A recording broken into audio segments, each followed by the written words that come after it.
ప్రభువా,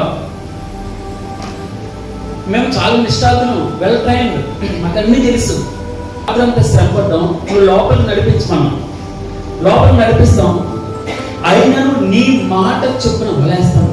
పిగిలిపోయేంత అన్ని విస్తారమైన చేపలు పెట్టాయి. ఆయన చెప్పింది చేస్తే మరలా రాత్రంతా వలలు వేశారు. ఉదయాన్నే ప్రభువారు 5 గంటల ప్రాంతాలు వచ్చారు. చిన్నపిల్లల తినడానికి ఏమైనా ఉందా అని. ఏమన్నారు? ఏమీ లేదు ప్రభు, రాత్రంతా శ్రమపడ్డాను. అప్పుడు భగవంతుడు అన్నాడు, ఈసారి కుడివైపున వేయమన్నాడు.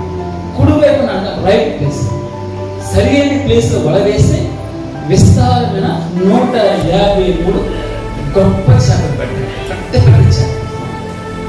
ఆయన ఏం చెప్పారు? సరి అయిన ప్లేస్ లో వేయమన్నాడు, కుడివైపున వేయమన్నాడు, విస్తారమైన గొప్ప చేపలు పెట్టాడు. అమ్మా, నా సమీపం